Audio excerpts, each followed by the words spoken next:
Graça e paz do Senhor Jesus Cristo a todos, amém? Amém. Queria agradecer a Deus, primeiramente, pela oportunidade de poder estar aqui com os irmãos em Goiânia, sendo muito, mas muito bem tratado mesmo, recebido com muito carinho, e agradecido ao Ari pelo convite, a ele e o Tiago. O Tiago está por aí? Eu sabia, porque quando precisa trabalhar, o Tiago sempre foge, se a gente nunca encontra o Tiago. Eu lembro desde o primeiro Missão na Íntegra, eu e o Ari precisamos organizar tudo, arrumar as coisas, e o Tiago nos deixou na mão.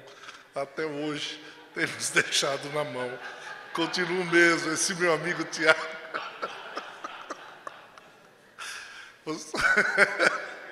Amém. É coisa antiga entre eu e ele, mas amém. Olha lá, tá vendo? Ele não aguenta o Tiago. Meus queridos irmãos, nós temos tratado o tema, eu acho que até aqui já foi bastante tratado, muito bem tratado.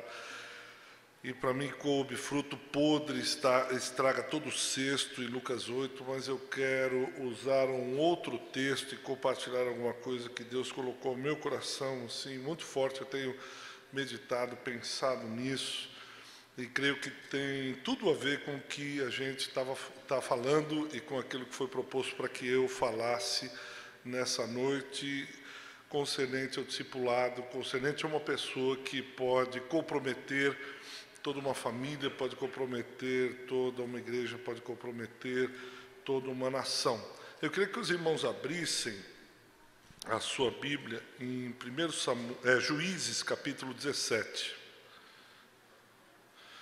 Esse computador aqui na frente, ele está marcando 38, ele vai regredindo. Ele vai regredindo, porque ele estava 37, ele foi para 38. Por isso que eu perguntei. Tá. Aí voltou para 37. Quero ficar de olho aqui. Juízes, capítulo 17, versículo 1.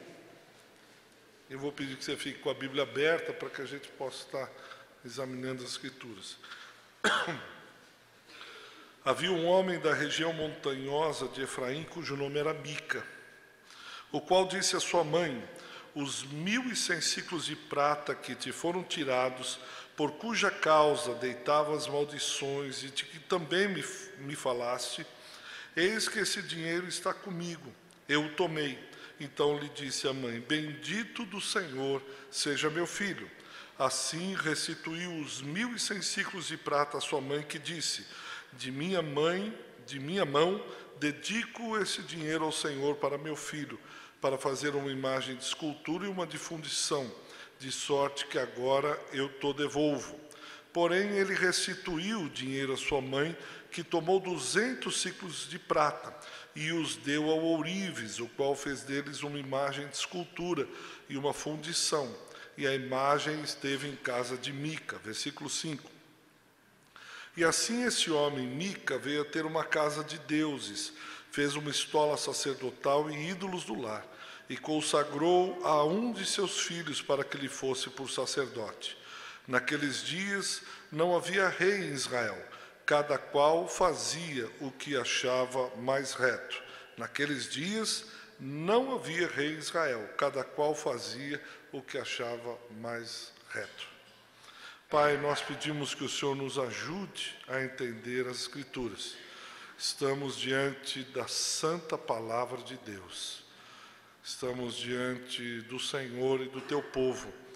Eu peço que, assim como o Senhor fazia com os discípulos, se assente e nos ensina, Senhor. Seja o nosso professor, o nosso mestre e guia. Seria muita petulância tentar entender, compreender as Escrituras sem que o Senhor nos ajudasse. Por isso nós compreendemos isso, nós entendemos que precisamos que o Senhor seja o nosso professor, mestre, rabi. Faze assim, Senhor, e nós compreenderemos. Fale e nós te ouviremos. Em nome de Jesus. Amém. Amém.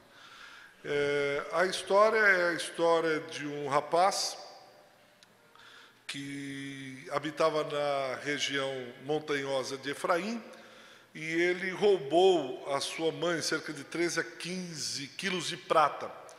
E a sua mãe começou a amaldiçoar.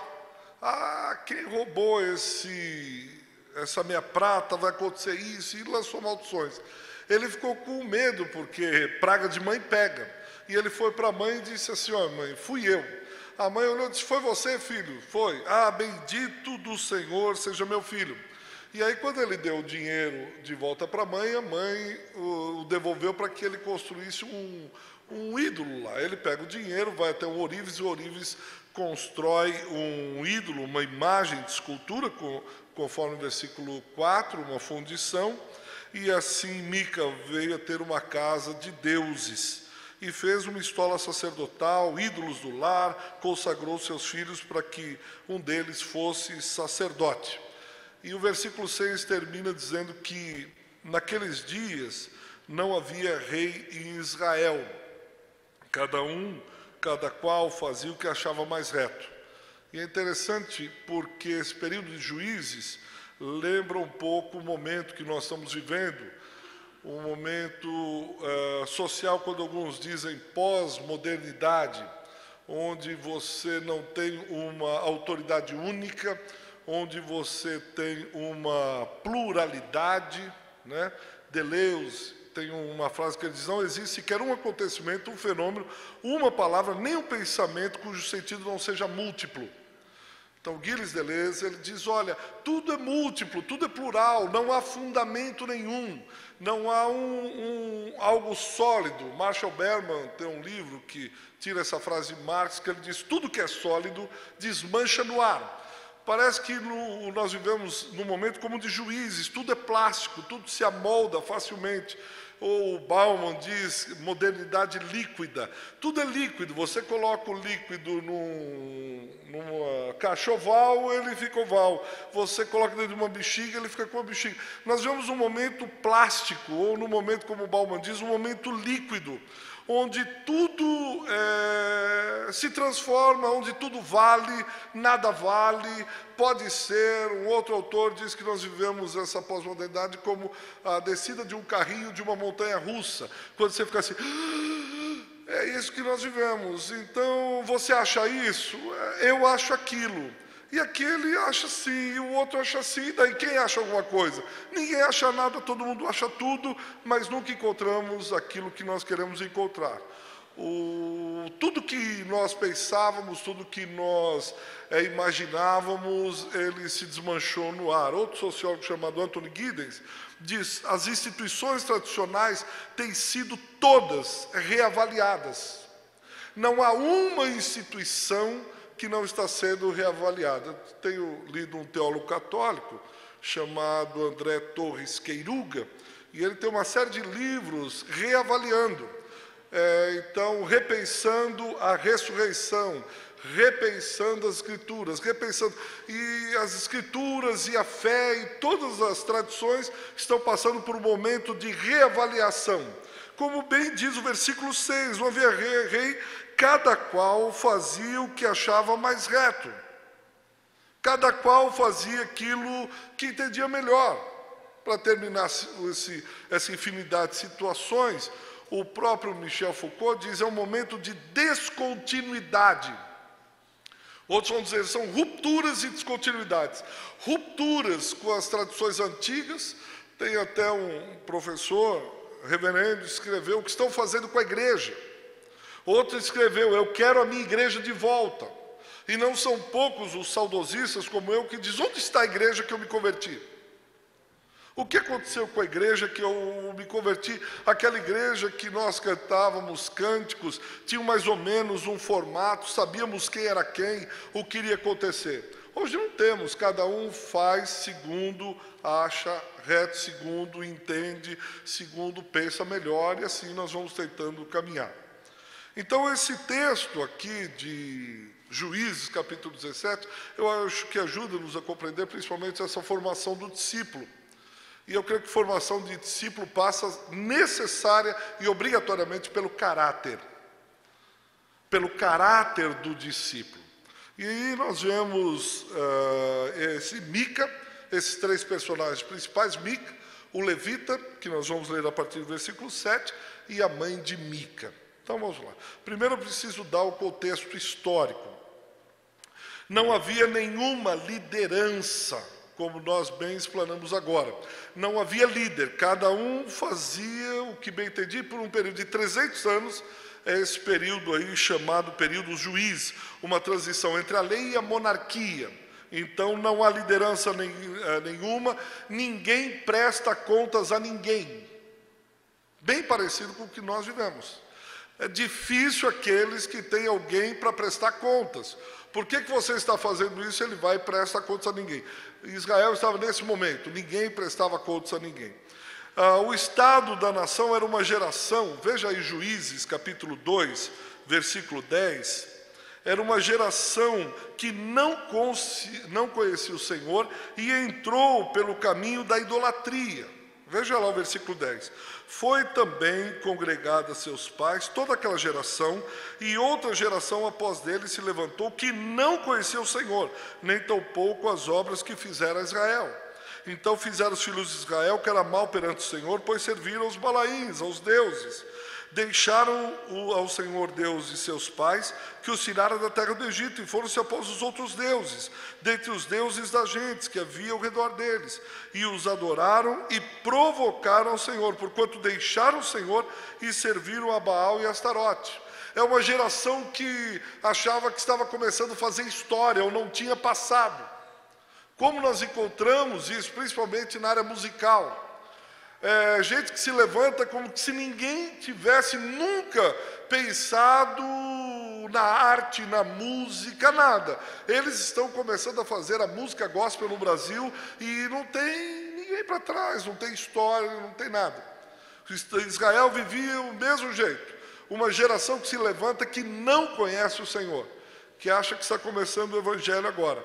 E o mais precioso de tudo, que era um período probatório. Veja Juízes, capítulo 3, versículos de 1 a 5.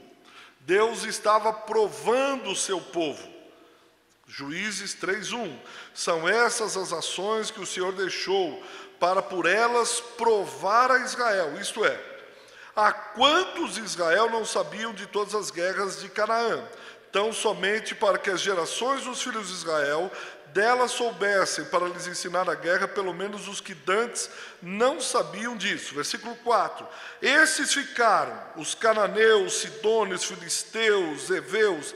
Versículo 4. Esses ficaram para por eles provar a Israel, para saber se dariam ouvidos aos mandamentos do Senhor, que havia ordenado a seus pais por intermédio de Moisés.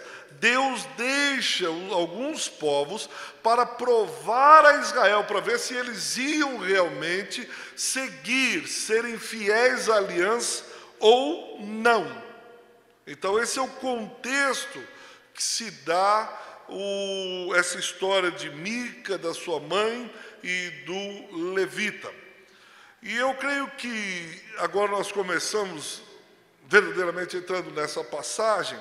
Nós vimos a história que Mica rouba sua mãe começa a lançar maldições, ele vai e devolve, e a sua mãe vai e ainda lhe presenteia. O discipulado, principalmente o discipulado de caráter, eu creio que começa no interior dos lares. Começa lá no privado, começa no primeiro núcleo social, começa na primeira interação que o indivíduo faz. É uma mãe que tem medo de disciplinar o seu filho. Seu filho rouba. Seu filho lhe tira quase 15 quilos de prata. E quando ela começa a amaldiçoar, Mica só devolve porque tem medo de mandinga. Ele tem medo de que a maldição da sua mãe pegue, mas ele não tem consciência que aquilo que ele faz é prejudicial, que aquilo que ele fez não agrada ao Senhor. Ele fica com medo, parece que é aquilo que nossa geração tem. tem medo de mandinga, tem medo de maldição de pastor, tem medo. Eu, quando me converti, morria de medo do que era chamado na minha igreja de oração torta. Aí o irmão disse, olha, aquela irmã, ela é missionária, ela faz oração torta. Eu disse, como é isso? Olha, um dia eu estava falando, uma irmã falando com ela no telefone, e ela fez uma oração torta. No dia seguinte, a irmã quebrou a perna, pela oração torta dessa missionária. Eu morria de medo, acabava, eu não chegava perto daquela irmã, porque de medo. E o pastor também fazia oração torta. Um dia passando um jovem, deu um toquinho no pé dele, ele tropeçou, ele disse, você vai ter uma doença nessa perna, e nenhum médico vai conseguir curar, a não ser quando você vir aqui para eu orar. A gente morria de medo, misericórdia. A gente tinha medo dessas coisas. Vindo da Umbanda, do Espiritismo, do Catolicismo, não havia quem nos ensinava no começo da minha conversão. Então aqui Mica está nesse período que absolutamente místico, que maldição pega, mandinga. E sua mãe não está nem um pouco interessada com o seu caráter, pelo contrário. A sua mãe vai e fica assim, alegre, diz, bendito do Senhor seja meu filho. Ele roubou e devolveu. Pois bem, está aqui esse dinheiro, vai lá e faz um Deus para você. E ele imediatamente procura um ourives e faz um Deus, faz uma fundição, uma imagem. E começa a cultuar, como Calvino diz, essa fábrica de deuses que está no interior do coração humano. E talvez nós não fazemos isso com os nossos filhos, mas nós damos dinheiro para que ele gaste em coisas que não tem absolutamente nada a ver com o reino de Deus, ou que não ajudará ninguém, mas nós ficamos abastecendo os nossos filhos para que eles tenham, porque ter é muito bom, e aí a história do consumismo que vocês já conhecem de trás para frente. E aí Mica parece que gosta desse negócio. Ele gosta tanto disso, ele fica tão empolgado com esse incentivo da sua mãe, que ele começa lá no versículo 5 a fazer uma casa de deuses. E esse filho parece que ele é um dos deuses da sua mãe. Parece que nós passamos pelo patriarcalismo, passamos pelo matriarcalismo e agora vivemos o filiarcalismo, onde os filhos dão as cartas, os filhos são os príncipes e as princesas, os filhos dizem qual igreja frequentar, os filhos dizem o almoço de domingo tem que ser no McDonald's, não mais na casa o macarrão da vovó. E esse período filiarcal a gente percebe entrando na igreja, onde os filhos não são discipulados. Conversando com o pastor, havia uma adolescente, tinha galeria, e ela chegava e com uma saia muito curta, ela subia a escada. E os adolescentes da igreja faziam sempre reunião de oração embaixo da escada, dizendo, não, nós vamos ficar aqui firme, orando pelo culto, E o pastor, com muito cuidado, chamou a menina, chamou o pai, a mãe, disse, olha, com muito jeito, ele falou, olha, Bitu, com muito cuidado, eu disse, olha, é bom que a sua filha não venha com uma mini saia no culto, tem os adolescentes aqui, é muito difícil controlar. O pai disse, é assim, é? Tá bom. Saiu, nunca mais voltou à igreja. Porque o pastor ousou, teve a petulância para dizer que a filha dele não podia usar uma saia tão curta. Quem esse pastor pensa que é? Ao invés de disciplinar a filha, achou melhor sair com a sua família da igreja. Então, esse período filiarcal é mais ou menos como a mãe de Mica aqui. Filhão da mamãe, toma aqui dinheiro, vai lá e faz o que você quer. E ele faz mesmo. E ele começa a fazer deuses e mais deuses. São inúmeros os deuses. E não só isso, ele fica tão empolgado que ele faz uma estola sacerdotal. E ídolos do lar que ele põe ali para ornamentar aquela grande igreja. E não só isso, ele olha para um dos filhos e diz, filhão, o filho olha para ele e diz, pai, sabia que não tem nenhum pastor aqui? É mesmo, pai, então por que você não vem? E consagra um dos seus filhos para que ele fosse por sacerdote. Ele nem sequer, ao menos, tem a preocupação de saber o que na lei de Deus fala acerca da estatura, do caráter de homem que deveria ser seu filho. Êxodo 18, 21. Procura dentre o povo homens capazes, temente a Deus, homens de verdade, que aborreçam a avareza. Põe-nos sobre eles por chefes de 1000, chefes de 100, chefes de 50. Esse é o líder. É um líder por caráter e não por parentesco. Por caráter e não por amizade. Por escolha divina e não porque é o amigão dele. E Mica diz, filho, por que você não? Você não deu certo no emprego, você não deu certo aqui, não deu certo. Fica aqui na igreja do papai. E ele mesmo consagra, Êxodo 29 e 24, quando diz que consagrar no hebraico é encher as mãos. Êxodo 29, 24 diz assim, todas essas coisas porás as mãos de Arão e de seus filhos, e movendo-as de um lado para o outro, as oferecerás como ofertas movidas perante o Senhor.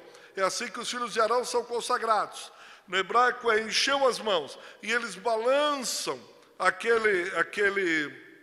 aquelas coisas que foram colocadas nas mãos de Arão e dos seus filhos para ser sacerdote. E Mica não tem nenhum problema em fazer isso. Em consagrar o seu filho, em colocar-lhe a estola sacerdotal, em fazer deuses. E não para por aí, porque isso vai provocando outros. Versículo 7, há um moço em Belém, de Judá, tribo de Judá, levita, esse é levita, e ele está se demorando ali, ele não tem muito o que fazer naquela região. Ele está passeando por lá e fica para lá, para cá, versículo 8. Partiu de Belém de Judá para ficar onde melhor lhe parecesse. Ele sai de lá para ficar onde ele acha melhor, é independente. Eu não tenho ninguém para prestar contas. Aqui está gostoso, eu vou ficar por aqui. E ele vai, a Bíblia diz no versículo 8, seguindo o seu próprio caminho. Não é o caminho que Deus proporcionou a ele. Não é o caminho que Deus tem para a vida dele. Ele vai e segue o seu próprio caminho. E chega e encontra em Efraim quem? Outro adorador de ídolos, independente, que faz o que bem lhe parece. Tanto dentro da sua casa, quanto na igreja. Ele faz o que ele acha melhor. E abismo chama abismo. E esse levita está lá e diz, eu estou procurando algum sombra e água fresca. Versículo 9 pergunta a Mica, de onde você vem? Ele respondeu, sou levita de Belém de Judá e vou ficar onde melhor me parecer. A Bíblia Mensagem diz assim, onde quer que eu ache comodidade. Onde você vai, levita? Olha, onde tiver um lugarzinho bom, onde tiver uma cama gostosa, etc., eu vou estar. Mica na hora. Porque gente assim encontra gente assim. Na hora, Mica, no versículo 10, diz, fica comigo, rapaz, fica aqui. Sê-me por pai e sacerdote. A cada ano te darei 10 ciclos de prata, vestuário e sustento. Casa pastoral, carro, gasolina da igreja, um mês de férias e um salário aí de 50 salários mínimos. Rapaz, eu não estou fazendo nada mesmo. Eu não tenho para onde ir. Não é uma grande coisa, mas melhor do que nada. Vou ficar aqui mesmo. Tá bom, aqui diz que ele levou, o levita entrou. Entrou aonde? Entrou aonde? A quem você consultou? A quem você pediu opinião? Por que você está aí? Fazendo o que aí? Esse Mica é um safado. Esse Mica é adorador de ídolos. Esse Mica rouba desde criança. Esse Mica não teve discipulado, pelo contrário, tem uma imagem distorcida de Deus. Como que você vai entrando aí? Mas esses homens querem personal pastors. Vocês dão risada, mas já tem personal prayer. Homens, mulheres que são pagas para orarem só por determinada pessoa. E nós estamos cada vez mais andando por personal prayers e personal pastors. Eu vou na sua casa, oro por você, pastoreio você, eu cuido de você, principalmente se você for um industrial ou um bom empresário. Eu vou cuidar de você, fique tranquilo, não precisa dar o trabalho de ir até a igreja, imagina. Isso é cansativo. Eu vou aqui, é o que Mica faz. Eu quero alguém da religião, eu quero algum símbolo religioso, eu quero algum ícone, eu quero qualquer coisa, uma figa, qualquer coisa que me traga a segurança, que me traga a paz com Deus, que apazigue a ira divina sobre mim. Fica aqui, seja pastor, seja pai de santo, seja o que for. Os morros cariocas, eu já venho estudando há algum tempo e lendo acerca deles, você percebe que alguns morros, os traficantes se convertem e ao invés deles derramarem sangue, sacrificarem algum animal, como faziam nas religiões afro, eles agora pedem para o pastor orar. Abrem no Salmo 91, dão as mãos e oram antes de fazer ou o bonde ou um grande assalto a banco. Então eles vão, oram e pedem para que Jesus proteja, para que nenhum tiro da polícia possa atingi-los e que o roubo seja bem sucedido. O que eu quero não é o senhorio de Cristo, o que eu quero não é um caráter de Cristo na minha vida. O que eu quero é alguém que me proteja. Eu quero que você me seja por sacerdote. Quanto é? Eu pago. Fica aqui comigo. Só não me diga que eu tenho que devolver aquilo que eu roubei do outro. Não me diga que eu tenho que destruir essa casa de deuses. Não vai me dizer que eu tenho que desmanchar a história sacerdotal. Por favor, fica aqui e me abençoa. Mais nada, tá bom, isso já é o suficiente. O teu sustento, vestuário e casa estão todos certos. Versículo 11. E o levita consentiu em ficar com aquele homem, e o moço lhe foi como um de seus filhos. Consagrou Mica, o moço levita, que lhe passou a ser sacerdote. Quem não quer um sacerdote desse? Alguém que vai e só assina embaixo, dizendo, Deus é contigo, vai em paz. Pode fazer o que você quiser. Deus é paz, Deus é amor. A graça de Deus está sobre você, você estupra, mas Deus vai abençoar. Você rouba e oprime o pobre, mas fique em paz. Um dia Deus vai falar ao seu coração. Não é um sacerdote que o confronta, não é um sacerdote que lhe põe o dedo em riste e diga, assim diz o Senhor. Vende tudo o que tens e dá aos pobres. Eu não quero esse tipo de sacerdote. 13. Sei agora que o Senhor, olha o que Mica diz, sei agora que o Senhor me fará bem, porquanto tem um levita por sacerdote. Tem um pastor do lado aqui, tá bom.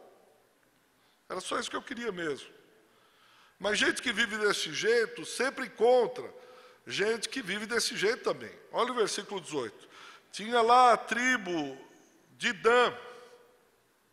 A tribo de Dan também estava procurando herança, também estava procurando um território, procurando uma sombra debaixo de alguma árvore.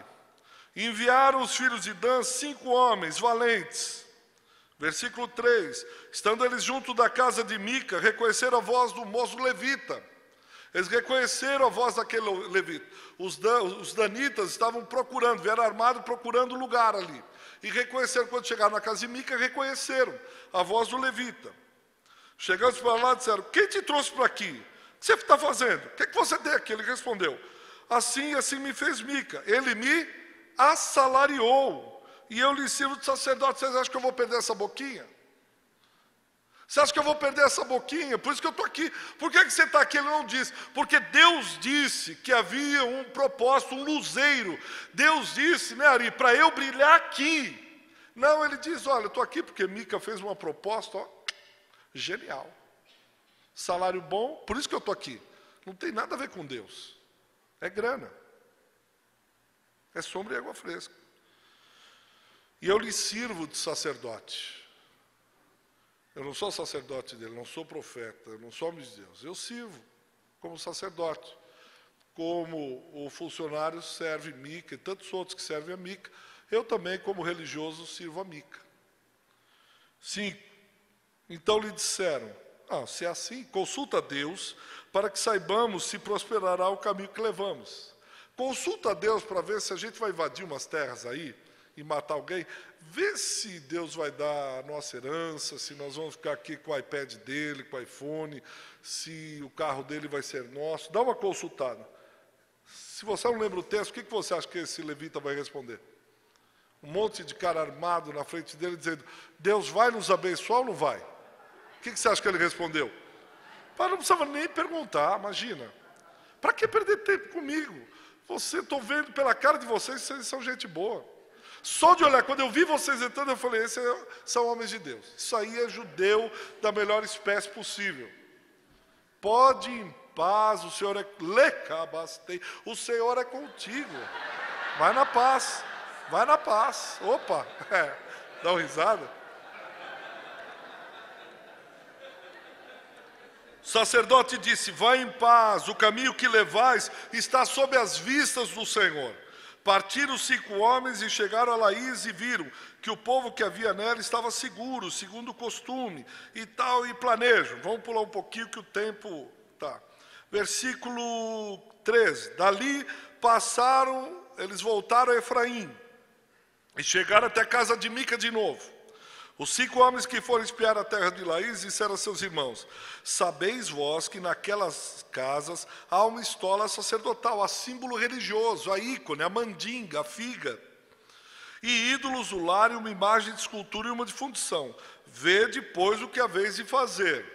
Nós não acreditamos em Deus, não temos compromisso com Ele, não queremos saber o que Ele pensa, muito menos a sua justiça. Mas é melhor tomar cuidado. Porque aquela estola lá, eu vi um cara pegar e a mão dele caiu. Então é um povo absolutamente místico. Eles não têm compromisso com nada e com ninguém. A não ser o medo de perder o que tem, ou de se dar mal na vida.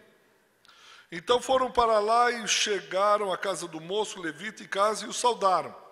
Versículo 17. Porém, subindo os 5 homens que foram espiar a terra, entraram e apanharam a imagem de escultura, estola sacerdotal, os ídolos do lar e a imagem de fundição. Ficando o sacerdote, o levita, e em pé à entrada da porta, com 600 homens que estavam armados com as armas de guerra. Ele está lá, mas ele não protege, ele não põe o pescoço dele em risco. Ele fica com 600 aqui, os outros entram e começam a roubar, ele fica quieto lá. Versículo 18. Entrando na casa de Mica, tomaram a imagem, estola, ídolos, tal, e aí ele olha e diz assim, o levita, o que vocês estão fazendo? Que pergunta, eles estão levando tudo, o que vocês estão fazendo? Ah, estamos arrumando, Mica pediu para a gente fazer a mudança. Olha agora, o triste agora, versículo 19.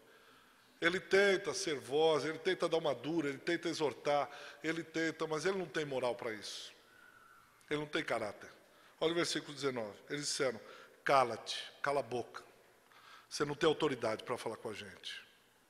Você não tem moral. Nós sabemos por que você está aqui. Põe a tua mão na tua boca, fica bem quietinho. Porque não vem com esse papo de levita para cima da gente. Você pode ser levita para tuas negras, mas para a gente não. Cala a boca, põe a mão na tua boca e vem conosco. Começo a negociar com ele, porque gente assim negocia. Estão roubando a casa de quem lhe abrigou. Estão roubando a casa de quem, de alguma maneira, certo ou errado, ele abençoou. Ele vê os danitas roubando a casa de Mica. Ele vai tentar falar alguma coisa, o pessoal diz, fica quieto, e não para aí. Vem conosco e sê-nos por pai e seja o nosso pastor. E continuo, ser-te-á melhor ser pastor da casa de um homem ou ser pastor de uma tribo, de uma família de Israel? Rapaz, você vai ficar aqui minguando com 40 pessoas? Você não quer ir lá comigo para Alphaville? Nós temos 3 bandas. Nós vamos dar todo o som, já são 1.500 pessoas. Você vai ficar minguando o teu ministério aí com esse cara? Vem com a gente que a nossa igreja está bombando. Nós estamos detonando, nós vamos pegar Goiânia, Brasília, São Paulo, América do Sul. Você vai ser o cara comigo. Agora, com esse Mica, aí, o que ele te deu até agora? Salário baixo, o cara não sabe determinar. Ele fica aí, coisinha pequena. Olha os músicos dessa igreja. Olha a tua igreja aí, meia dúzia de gato pingado morrendo aí. Vem conosco. Você prefere ficar numa casa só, numa família, ser pastor de uma família, ou ser pastor de toda uma tribo? Conhecendo um pouco esse levita, qual que você acha que foi a resposta dele?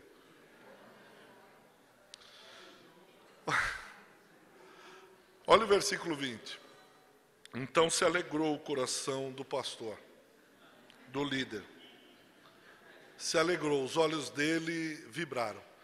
Disse, rapaz, sempre pensei para São Paulo. Uma igreja lá enorme. As coisas acontecem, Rio. Triste demais, né? O coração dele se alegra, ele fica feliz. Olha.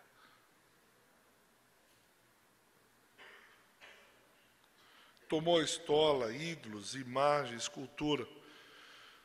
Por várias vezes eu chorei lendo essa última parte desse versículo 20, que diz, e ele entrou no meio do povo.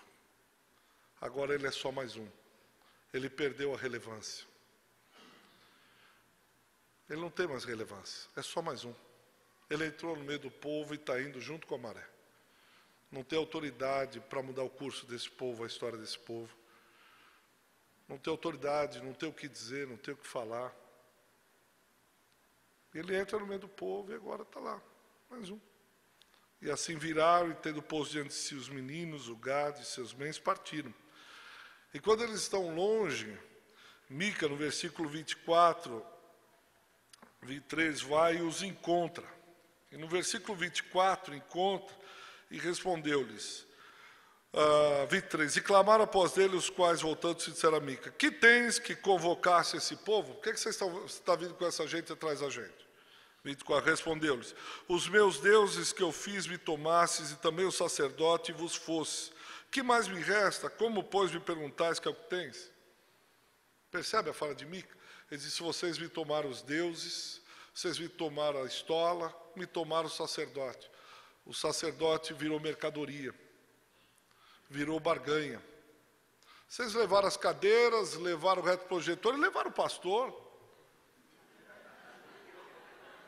Ele virou mercadoria, agora ele é negociado. Ele barganha tanto que ele agora se vende, ele se deixa levar por quem pagar melhor. E Mica entende isso, não tem por ele reverência.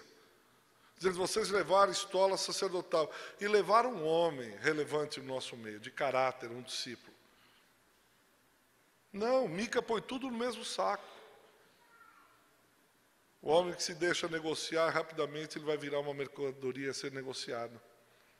E aí ele vai ficar negociando o passe dele, negociando a vida dele, negociando os valores, negociando os princípios. Ele negocia tudo. Pôs à frente dele alguma prata, algum ouro, ele negocia. Eu creio assim, mas dependendo a gente pode crer assado. Aí os filhos de Dan, no versículo 27, não nos faça ouvir a tua voz, para que porventura homens de ânimo amargoso não se lancem sobre ti, e tu percas a tua vida e a vida da tua casa. Gente como Mica também, que negocia, aqui vale a lei do cão, a lei do mais forte. Mica, tem gente com ânimo amargoso, tem gente brava aqui. Cuidado com o que você fala, senão nós vamos para cima. É a lei do mais forte. O mais fraco não tem vez. Manda quem pode, obedece quem tem juízo. Faz quem tem grana, quem não tem míngua. E Mica e os sacerdotes são reféns daquilo que eles começaram a negociar. Mica começou a negociar lá na casa dele. Sua mãe o ensinou. Assim prosseguiram o seu caminho os filhos de Dan e Mica, vendo que eram mais fortes do que ele. Voltou-se e tornou para sua casa. Ele abaixou a cabeça e disse, bom, perdi.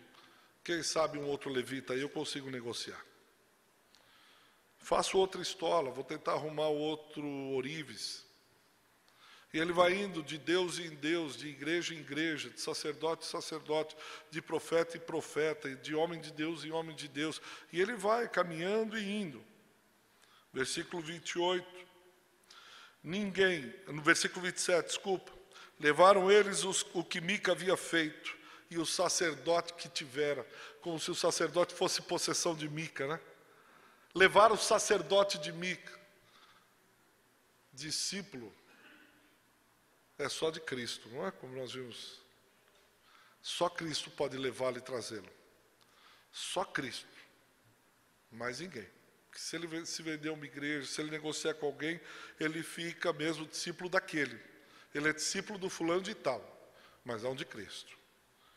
E chegaram a Laís, a um povo em paz, confiado, e os feriram ao fio da espada e queimaram a cidade. Ninguém houve que os livrasse, porquanto estavam longe de Sidom e não tinham trato com ninguém. O sacerdote está lá quando os danitas vão e oprimem aquele povo em paz e confiado. Mas eles não tinham ninguém. Não tinha ninguém que falasse. O sacerdote não põe a mão no peito dos danitas e diz: não façam isso. Preservem a vida. Não faça isso, não queime. Esse povo vive em paz e confiado. Vamos dialogar. Não. O sacerdote só legitima, só diz: espere que eu vou orar antes de vocês irem. Conquistem a cidade. E assim eles vão conquistando. Versículo 30. Nós já vamos terminar. Os filhos de Dan levantaram para si a imagem de escultura, e Jonatas, filho de Gerson, filho de Manassés, eles e seus filhos foram sacerdotes da tribo dos danitas até o dia do cativeiro do povo. Interessante. Aquele levita foi e construiu, e dele surgiu uma geração até quando o cativeiro do povo. E termina o versículo 31 dizendo: assim, pois, a imagem de escultura feita por Mica estabeleceram para si todos os dias que a casa de Deus esteve em Siló. Aquele culto na cidade de Dan, com a imagem feita por Mica e com a geração daquele sacerdote, tornou-se rival do tabernáculo em Siló, até o cativeiro. Aquela marca que começou lá em Mica, passou por gerações e foi rival da casa de Deus lá em Siló, do tabernáculo. Porque um homem começou aqui sem caráter. Ele foi até o fim, formando uma geração de homens como ele. Baixe sua cabeça, vamos orar. Pai, nós estamos reunidos em Teu nome, como já falamos. Somos líderes, Teus filhos. Livra-nos de sermos mais um e perdermos a relevância. Livra-nos das negociatas. Dá-nos o caráter de Cristo. Dá-nos esse caráter inflexível, que não negocia, que não se vende.